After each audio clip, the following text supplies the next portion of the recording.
Good evening, and welcome to another Tuesday night on the Paranormal Lens, presented by Jotnick's Paranormal. I'm Chad Thomas, and over on that other side is Jamie Widener. How are you doing tonight, Jamie? Sir, I am wonderful. It is Tuesday. We're here. The waiting of all that time during the week is over. Let's get to it, right? So Yep, we did another show this we week. did. Yeah. Well, before we get to that, let's get to that, right? Uh-huh. Yeah. Thanks again to Stacey Lee for inviting us on to Becoming Enchanted with the Rustic Spirit. It was an enlightening episode, I think, of the discussion that we had, and I think she did something really fun where she started with a local urban legends tale, and then that kind of seeded a little bit of the conversation, I guess.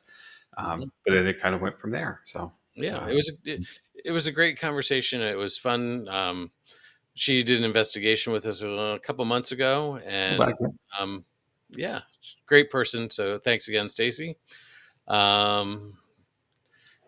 Wasn't a real busy week other than that. I mean, my family had a graduation going away party for my nephew and Zoe.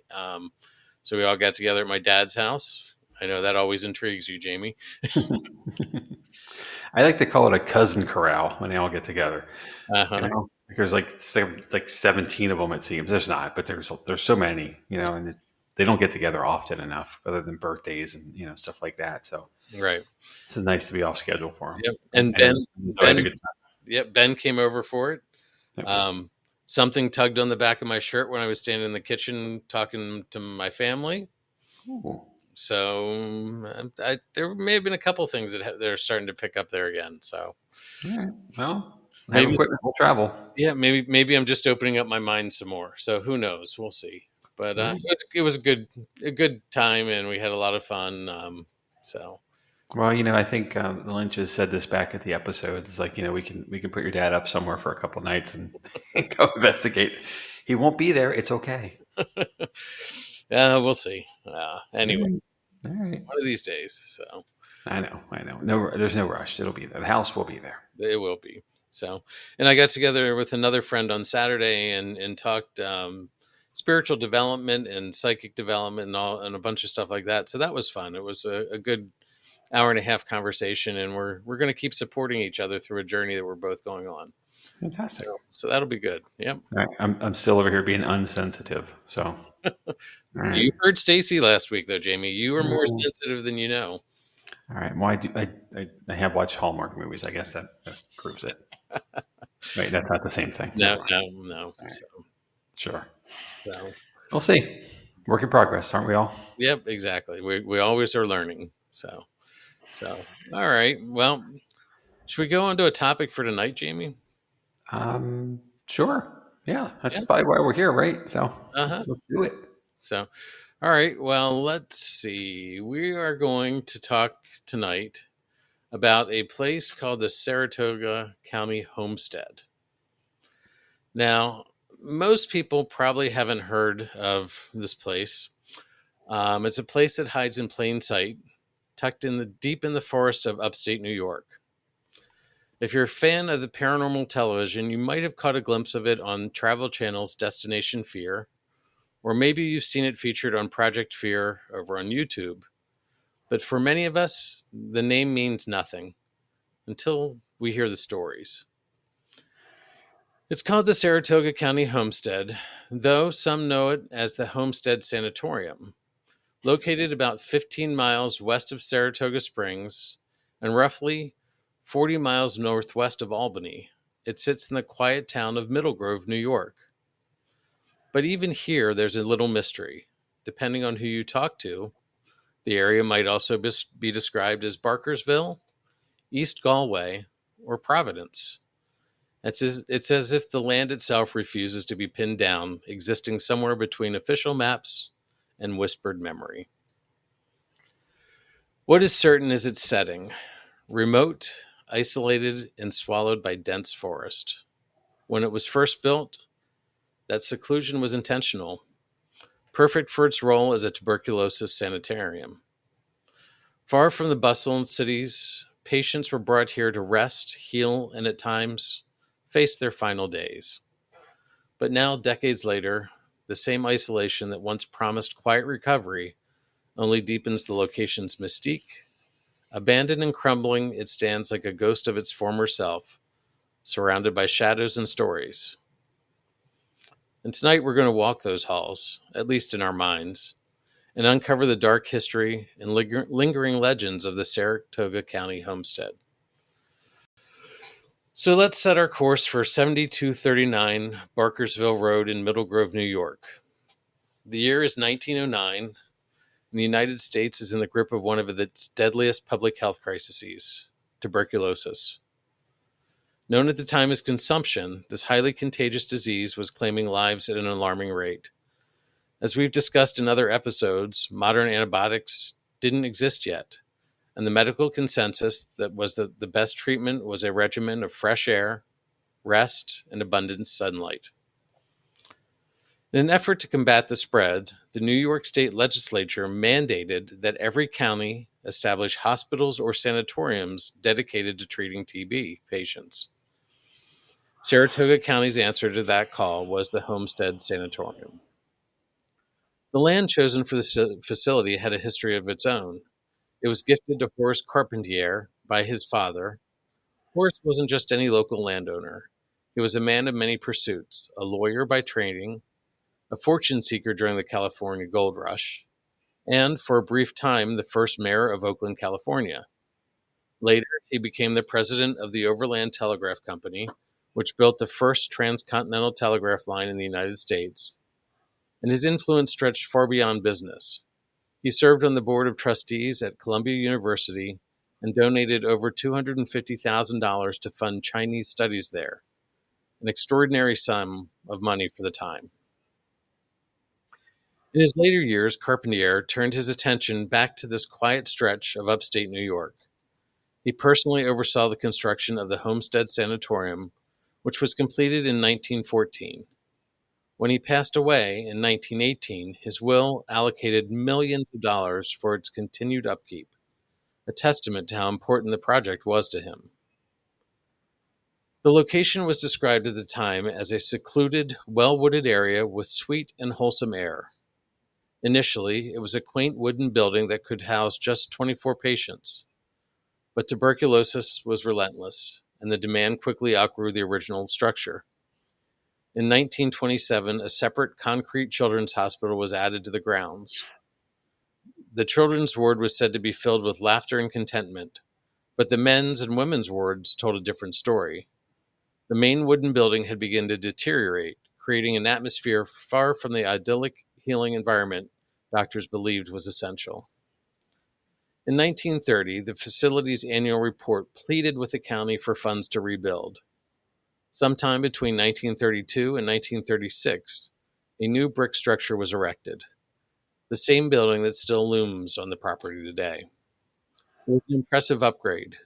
Decorative moldings, large marble columns, wide windows, and airy solariums designed to circulate the fresh mountain air that was thought to be vital to recovery. Now, the homestead remained a tuberculosis sanatorium for decades, until medical science finally caught up with the disease. By 1960, antibiotics like streptomycin turned TB from a near certain death sentence to a treatable illness. That year, the last tuberculosis patients were discharged. In 1961, the building took on a new role as a Saratoga County infirmary, caring for geriatric patients until 1973, when its doors were closed for good.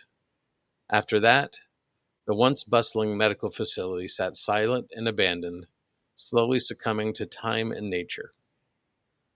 It wasn't until 2019 that the property found a new owner. Purchased at a tax auction by James Walk, the site seemed poised for a new chapter. In a Facebook post that year, Walk shared his vision of transforming the homestead into a retreat for veterans. While that dream has yet to be realized, and the building remains in need of extensive restoration, the homestead has not been entirely without purpose.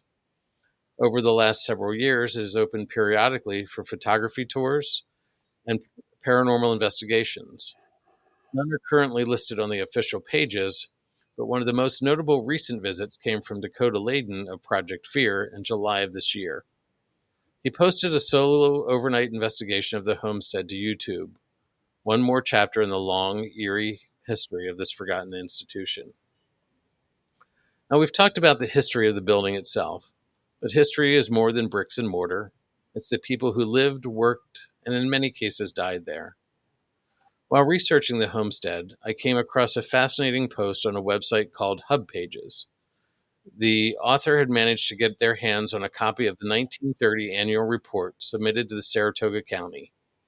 In it, there's a rare glimpse into what life looked like for a patient arriving at the sanatorium. Before being admitted, patients were advised to bring specific items of clothing and basic toiletry. For summer admissions, the list included 2 suits of light underwear, 3 pairs of stockings, a bathrobe, a pair of pajamas, slippers, a pair of rubbers, likely oversized overshoes or galoshes, and 2 changes of outside wear, and toilet articles. Everything had to be labeled in India ink with the patient's name. For winter, the list grew even more specific. 2 suits of woolen underwear, 3 pairs of woolen stockings, 1 heavy coat, a winter cap, a knitted helmet for outdoor sleeping, 1 pair of overshoes, 2 suits of heavy pajamas, warm slippers, a bathrobe, and toilet articles. It's a surprisingly practical detail, but it also makes you think about what awaited these patients.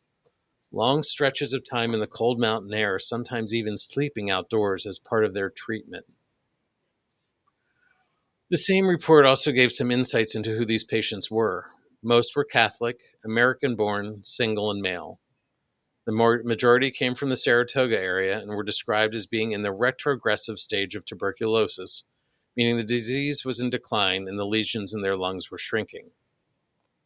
The Untapped New York website provides even more detail about the daily life at the homestead. Patients lived under a strict regimen of rest, with exercise carefully monitored. Dancing, alcohol, cigarettes, and foul language were strictly prohibited. To reduce the spread of infections, patients weren't allowed to carry handkerchiefs. Instead, each carried a sputum box, a small container for collecting phlegm, which the doctors would then test for TB.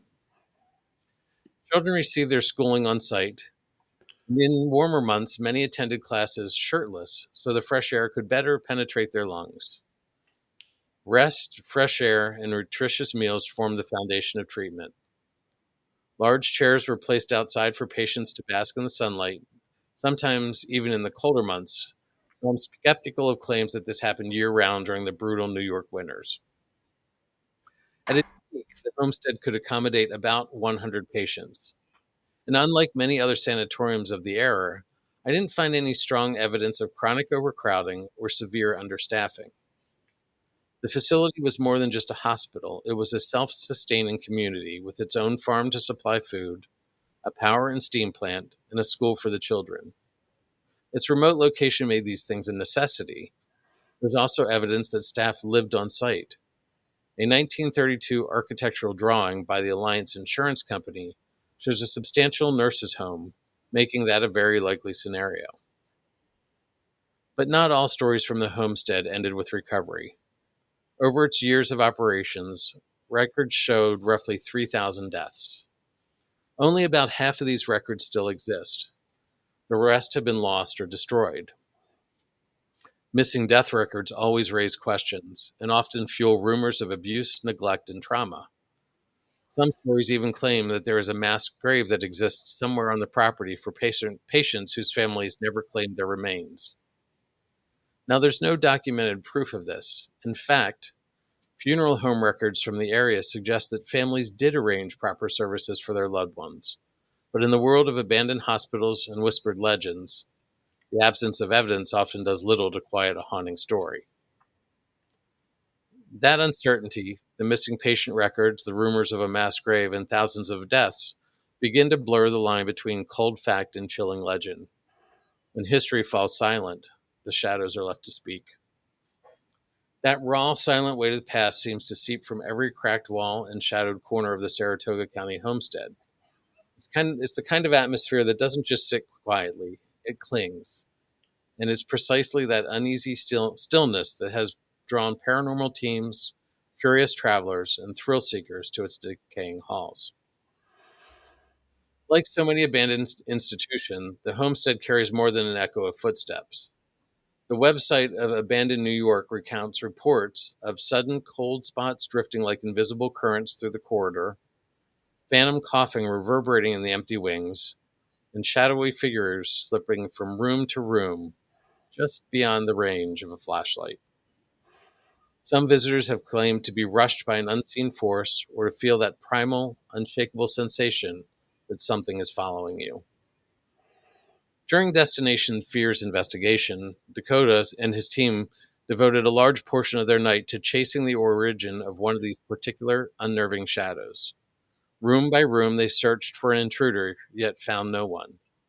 Only more silence. When Dakota returned solo for Project Fear, his device captured what he considered to be intelligent responses. While some connections felt like a stretch, there was one moment that lingered when he asked about the shadow from their previous visit. The equipment returned three chilling words: paranormal, man, and home. For some, this confirmed the long circulated belief that a former caretaker never left the building, still pacing its halls, watching over the site, and chasing people who don't belong there out. Other stories reached further back.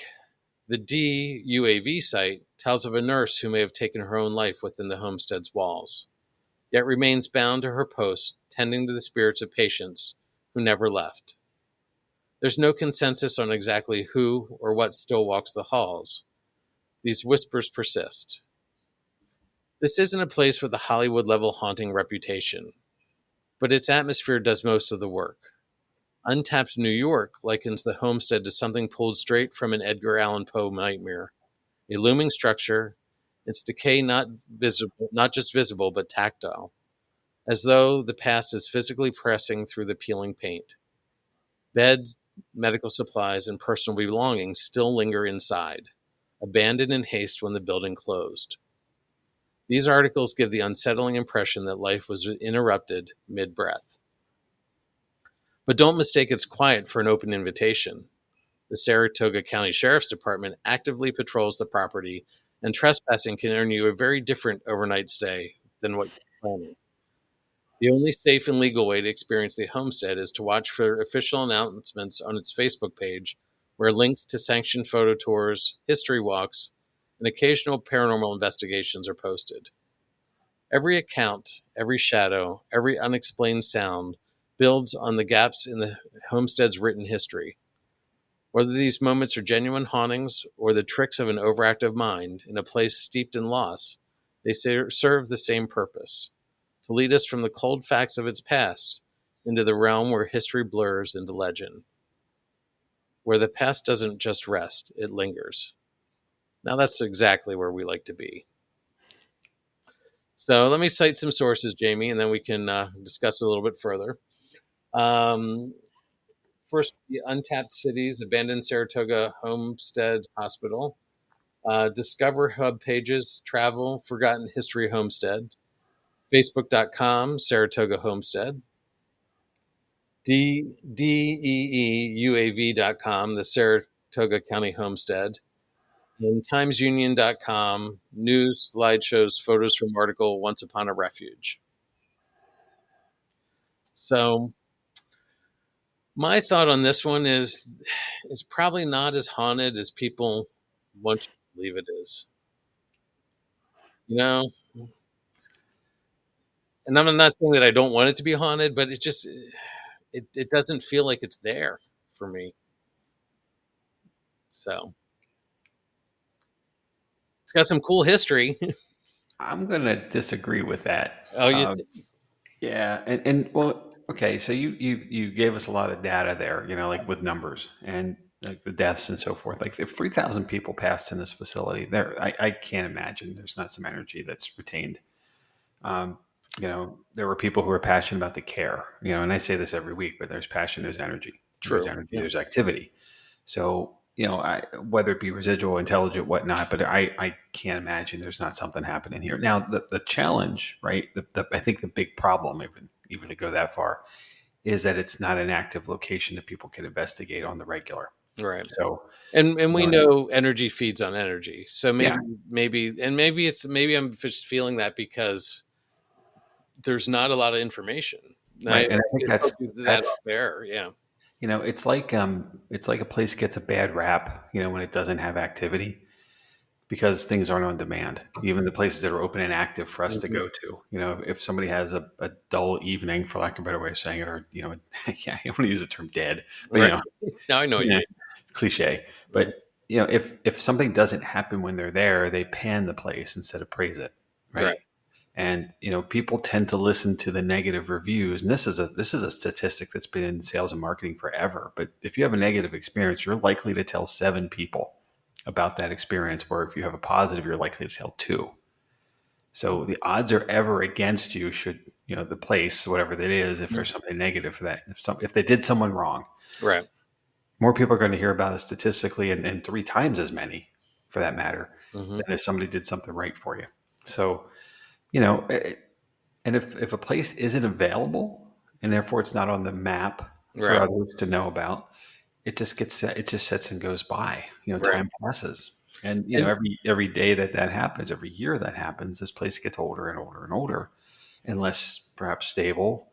So the ownership is more reticent, and it costs something for them, right? right. There's a risk Hmm. involved in letting people like us in. So the liability side of it is steep when it's Yeah. an aging facility, and I don't blame them. We Right. have that same concern for the folks that come with us to the brewery, and it's in great shape. Right. It's upkept, it's maintained, it's got all the amenities. So there's always a risk. Somebody might trip and fall. It's got Mhm. stairs. There's all kinds of stuff that people could do. Well, and like this picture, from what it was to what it is now, Yeah, it's such a shame. that's a huge difference. Yeah. But that's for us when we went to Tala, right? Hmm. We were, when, most of the facility is in reasonable condition. Some parts looks, like, especially on the original wing, it looks brand new. But we went into the part that I don't know what to call it, but the found wing, where we had to go up and over the hump of those stairs, and then all of Hmm. a sudden it was like a bomb went off. I mean, there's braces holding the walls up, exterior walls. You know, Hmm. it took a little bit of sliding stuff around on the floor to realize there was terrazzo underneath, this beautiful terrazzo underneath all of this stuff that had fallen from the ceiling and walls. It was just, and water everywhere, Yep. right? That is what happens when places are vacant, right? Hmm. Nature claims itself and claims its stuff back. Hmm. Things aren't designed to last without maintenance needs. So, I get it, Yeah. but this is one of those places that probably deserves some attention. Oh, I think so, and I probably spoke hastily, and I'm sure there's things there. I mean, I guess what I was saying is it's not that big haunted place like Tala, and Sure. there's not. But again, It's not on the beaten path, right? right, and I'd love to go spend a legal day there. Yeah, you know, or a legal night for that matter. but it's just it's a shame. And the guy who bought it, James Walk, I reached out to him and I didn't hear anything back, but which I understand. Yeah, Um, I was just looking for some history from him, but it's his goal to turn this into a veterans getaway is a great idea, but it's millions of dollars, yeah, tens of millions, if not hundreds of millions of dollars away from that because of how much just destruction nature has done to it, and that's not even counting the vandalism and things like that. And built in the 1930s, darn well there's asbestos in there. oh, yeah. So And others, it's probably the wiring is all gone. And hmm. it was copper back then, so that's been stripped and stolen. Hmm. It's a complete gut, Yeah. which is really sad. I'm gonna before we get too far here, I want to catch up on some comments too. Um, Yeah, Bert commented, I guess we'll need some ground penetrating radar for our road trip, or this road trip. Uh, And by the way, it is, from where I'm sitting right now, it is only 5.5 hours, 5 hours and 24 minutes technically from door to door for me. So hmm. um, we went further for Wilson recently. So we'll Not out do. of the realm. Yeah, it's a smidge above Schenectady, New York, on the far eastern side. So on that corner where Vermont comes down, so it's Hmm. doable. Um, Heather also, or I'm sorry, Bert also commented here with 3,000 deaths. I'm sure there is something. To the same point, I agree. Yep. And Heather commented that probably a lot of residual energy, but people passing in pain and way too young. Has to be some spirits still holding on to there. Right. Agreed again. I noted down a couple things here, and I Hmm. step back to the process. Um, eh, Tuberculosis facilities aren't anything new, like anything unique. They Right. were everywhere, right? Because tuberculosis was everywhere. It didn't spare anyone, and Right. some of the common things that were considered, though, and you mentioned the term fresh, sweet air, being up in the mountains there. Mhm. Um, there were other places we've heard of that they were along the coast, and the coastal air, the Right. salt air, was to give you that relief and recovery. No one knew what was going to make you better until we actually got to dedicated medication. Right. And then, we get past it or got around it that way. But, it was all kinds of things, taking your shirt off and going outside, Hmm. just letting more air in. Somehow your Well, overgarment was going to keep you from being well, healthy. Um, school children taking classes with shirts off yeah. because that would help them. Yeah. And I don't know what you called it, but basically a spittle bottle instead of a handkerchief. It's pretty Uh-huh. freaking gross. Uh-huh. Yep. So, ugh. Um, but there was that is, if anything, the tissue, the hanky, for lack or handkerchief, whatever you want to call it, is probably more sanitary than having something you spit into and leave open. So I don't know. It's just the we've come so far We have. in so many things that's amazing to me. Hmm. Um, you also, part of the things to bring. You mentioned rubbers. Uh-huh. Okay, and I'm gonna, I'm trying not to be a 12-year-old boy here all of a Right. sudden. Yeah. It takes me to something else though, and I forget where it. I know where it is, but I forget what it is. There's a college in Minnesota every year that creates a list for their aging faculty members of lingo that doesn't mean what you think it does. Uh-huh. And I haven't seen this in a few years, but there was a time when one of the things that was on it was thongs, Uh-huh. and they're saying, well, you may think of it as a shower shoe, Uh-huh. right? Because that's common. Yep. You wear flip flops in the shower essentially, and that's really what thongs are, flip flops. But it now means something uniquely different. It's now an undergarment that's commonly worn, and it's like stuff like that. And it kind of gets posted every year as a ha moment. But this is one of those things that it triggered me on that to remember. Hmm. So I'm sure it's out there somewhere if you Google um, old college professor And stuff. I know there's a TikTok clip going around about English versus Australian words, and Yeah. can I borrow your thong and your thongs? And they're like, wait, no, no, no. You just keep them. So yeah, Uh, so you but also, well, you also said something else at the very opening, and I think this is so true for so many places that we just don't know about yet. But you use the term "hiding in plain sight," hmm and honestly, well, consider the East Coast is our the origin of the colonization of America, right? And therefore it's the oldest thing. And we talked about this a little bit last week with Savannah. The East Coast is just more densely populated, right. and in that there are so many properties that are tucked away. They're trying to get away from places, so going out to a place like the homestead is up in the woods kind of thing, around out away from the town. Hmm. So there are facilities like this that are tucked away that we've forgotten about because they've been shuttered for so long that they have to have history. Even homes, there are homesteads out in the woods, Hmm. places that have just gone away, and then they're down to foundations. Even if they have them, it's amazing to me. Like there are lots of places like this in Yep. that sense Hmm. that are around us that we have yet to find or explore, or and I said this in episodes in the past. People have been dying for thousands of years, right? Yep. So activity could be everywhere. It likely is. Hmm. So that's quite it was a good way to lead in to the presentation here. So, I do want to, building a little bit more on the Project Fear thing. Dakota did have several other experiences during his solo. Okay. He had some, it sounded like bricks were being thrown in the hallways. And he had it happen. He had it happen once when he was in the building by himself, and it scared the crap out of him. And then he had Tanner was out in the parking lot acting as security, the safety person. Because yes, he was doing an investigation by himself, but you never investigate by yourself. You have somebody close by if Yep. you're smart. So Tanner came in, and while Tanner was there, the same thing happened again. Like just out of camera range, just out of visual range, something threw something large in the hallway, and it made a loud noise.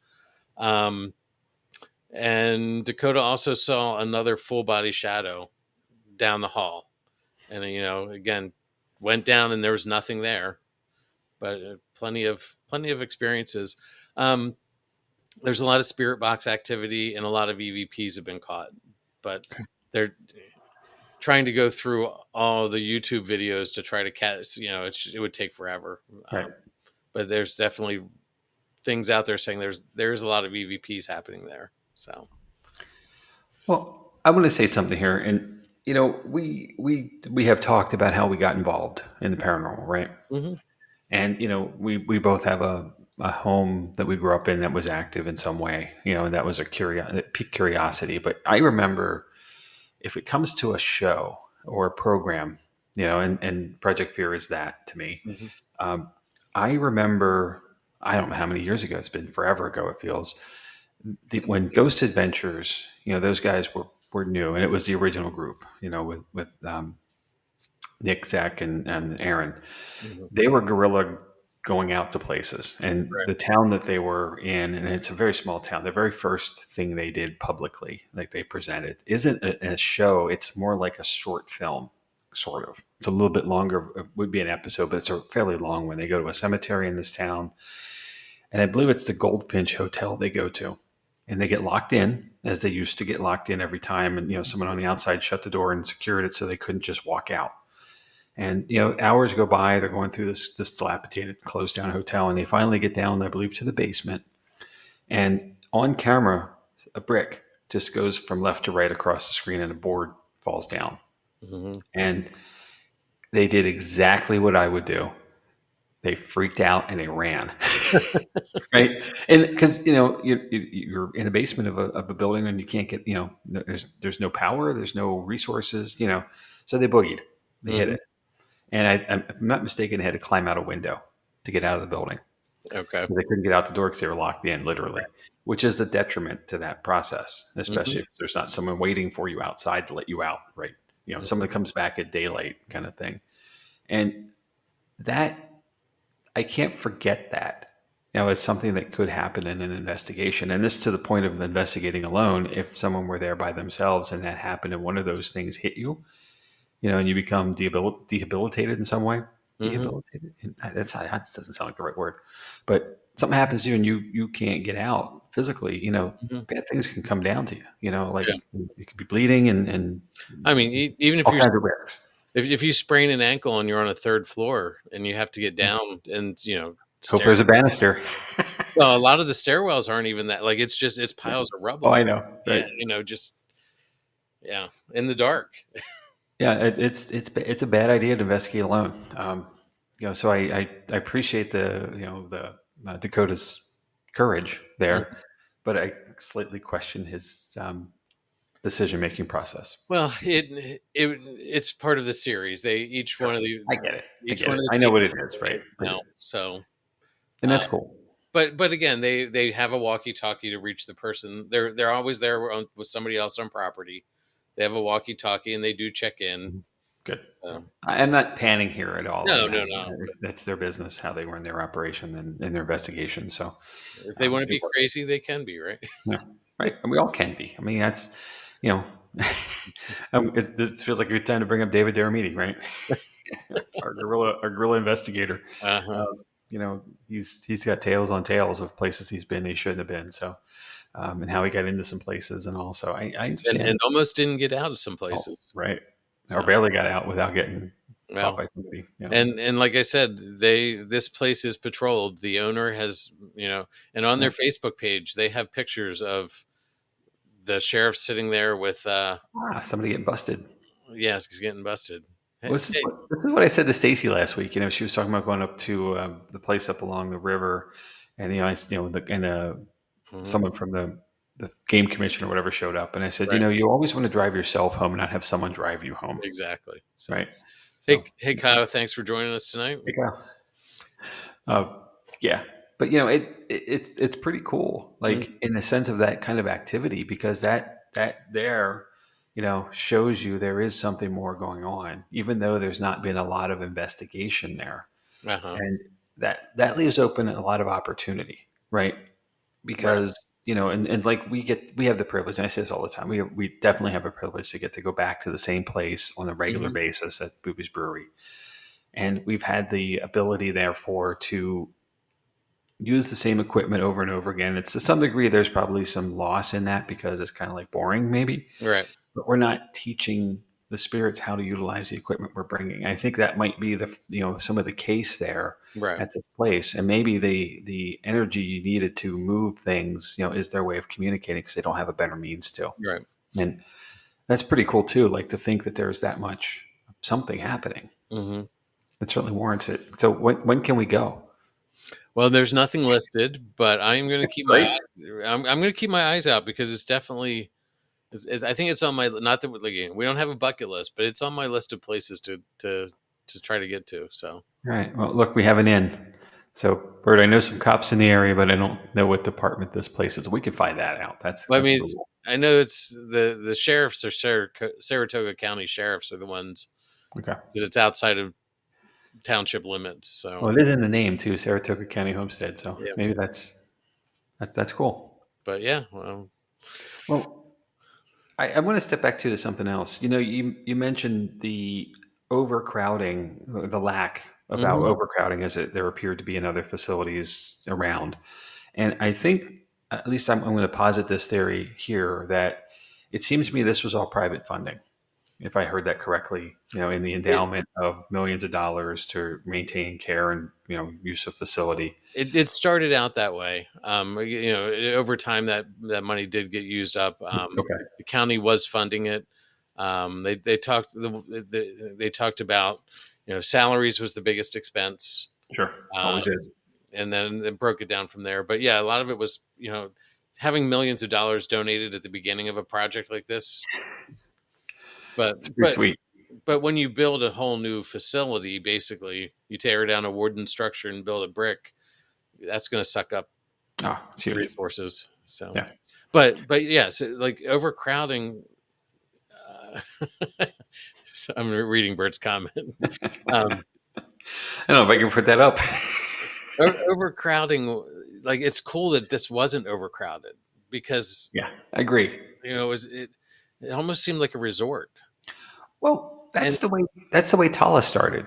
right, With good intention of being smaller and therefore better personalized care and intentionality in care.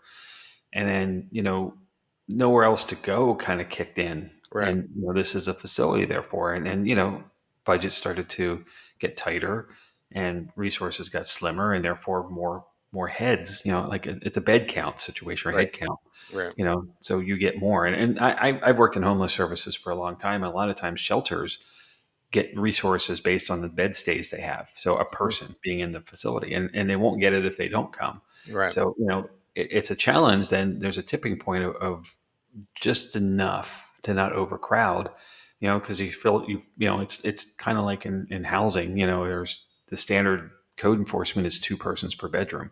If you're a right, bedroom house, there's 6 residents in the place. So if there's 7 or 8, you're over code standard, and therefore there's challenge, there's risk.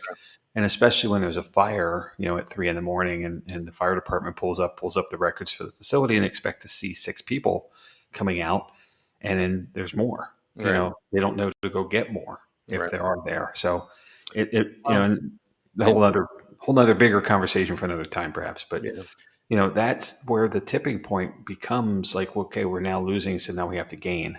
and that means more people, and then the overcrowding comes, and the lack of care starts, and the Right, challenge of staff comes. just because you've added 3 beds doesn't, or 3 people doesn't mean you can add another staff person. Right. They're just keeping it's just playing the status quo at that point, breaking even. But luckily, like I said, this place did not seem to suffer from that. That's cool. And it Even though really, some of the pictures looked like those solariums had lots of beds, that doesn't, it just, it wasn't, they weren't sleeping 3 to a bed. Like, right, or shifts. Yeah. or shifts. Right.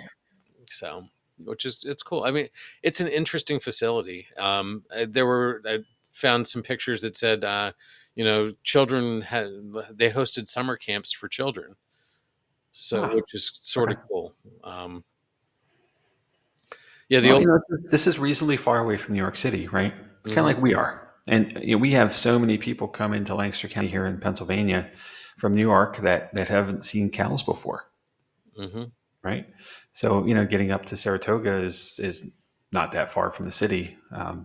It's not that far from Albany, for that matter, which is fairly urban. So, maybe it's a fresh air program just to get kids out and maybe. nature. That's cool. I mean, any of that's good. I mean, regardless of what it was intended for, that's fantastic. So, I mean, especially these days, kids don't go outside anymore, right?